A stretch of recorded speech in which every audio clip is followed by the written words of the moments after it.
영화가 시작되면 빗길에 고속도로를 달리는 차가 등장합니다. 그 안에는 곧 신부가 될 선영과 그녀를 사랑스럽게 바라보는 문호가 타고 있었는데요.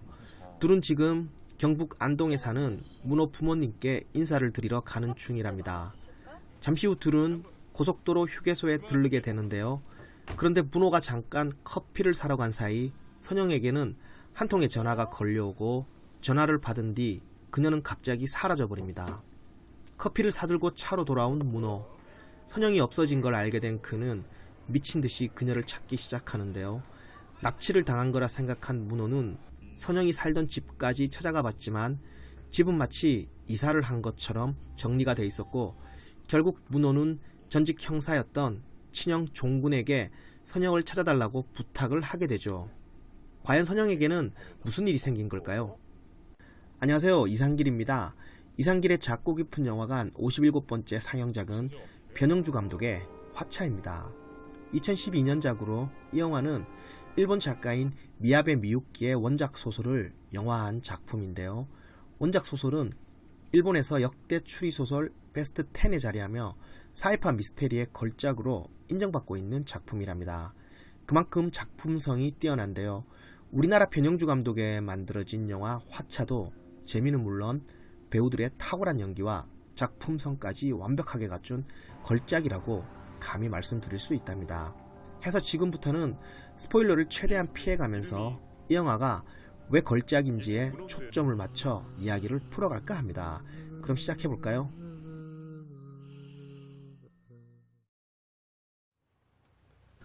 우선 이 영화가 재미면에서 탁월한 이유는 영화가 시작된 지 5분도 채 안 돼 사라져버리는 선영으로 인해 급상승하는 몰입도가 러닝타임인 2시간 내내 지속된다는 점인데요. 선영의 행방에 대한 궁금증 속에서 마치 양파처럼 하나씩 벗겨지는 그녀의 과거 행적들은 변영주 감독의 흡입력 있는 연출력을 거치면서 잠시도 지루할 틈을 주지 않는답니다. 그런데 양파는 까면 깔수록 눈물이 나지만 문호 앞에 조금씩 밝혀지는 선영의 진실들은 섬뜩하기 그지없는데요. 하지만 누구도 선영에게 손가락질을 할 수 없다는 게 사실은 가장 끔찍한 현실이랍니다. 왜냐하면 화차에서 느끼는 공포는 언젠가 자신에게도 닥칠 수가 있기 때문이죠. 실제로 변영주 감독은 화차 개봉 당시 관객들에게 아주 무서운 이야기를 들려주고 싶었다고 했었답니다. 한편 배우들의 탁월한 연기도 영화의 몰입도를 높이고 있는데요. 특히 눈여겨봐야 할 인물이 바로 선영 역을 맡은 배우 김민희랍니다. 물론 문호 역의 이성균의 연기도 흠잡을 데가 없지만 이 영화에서 김민희의 연기는 진짜 소름이 돋아요. 해서 과거 발연기 논란을 빚었던 김민희는 이 영화를 통해 비로소 진정한 배우로 거듭나게 됐다는 평가를 많이 받았었답니다. 박찬욱 감독도 이 영화를 보고는 김민희의 연기에 감명을 받아 2016년 자신의 영화 아가씨에 캐스팅을 했다고 하죠. 개인적으로는 선영이 문호와 다시 만나게 되는 에스컬레이터 씬에서 특히 소름이 돋았었는데요. 잠시 보고 갈까요?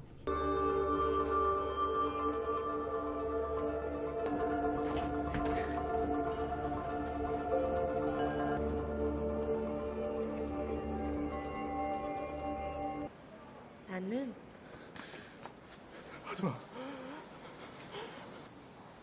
가.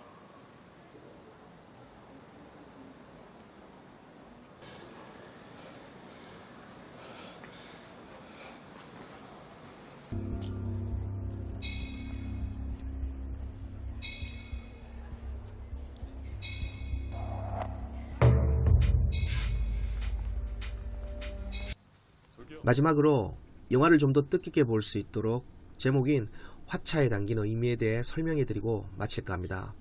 화차란 악행을 저지른 망자를 태워 지옥을 향해 달리는 일본의 전설 속의 불수레를 말하는데요. 한 번 올라탄 자는 두 번 다시 내릴 수 없다고 합니다. 그리고 제목에 담긴 이 같은 의미는 영화 전체를 함축하고 있는데요. 바로 선영이 그 화차에 탄 장본인이었죠. 그리고 감독은 원작 소설에는 없는 문호라는 인물을 영화 속에서 창조해 그녀가 화차에서 내릴 수 있도록 돕는데요. 과연 문호의 애틋한 사랑은 지옥을 향해 가는 불수레에서 자본주의의 괴물로 변해버린 선영을 구해낼 수 있을까요?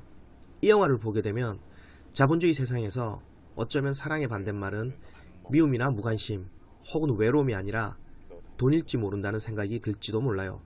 이상 화차를 끝으로 연말 특집으로 마련해본 추천영화 시리즈를 마무리할까 합니다. 새해 복 많이 받으세요.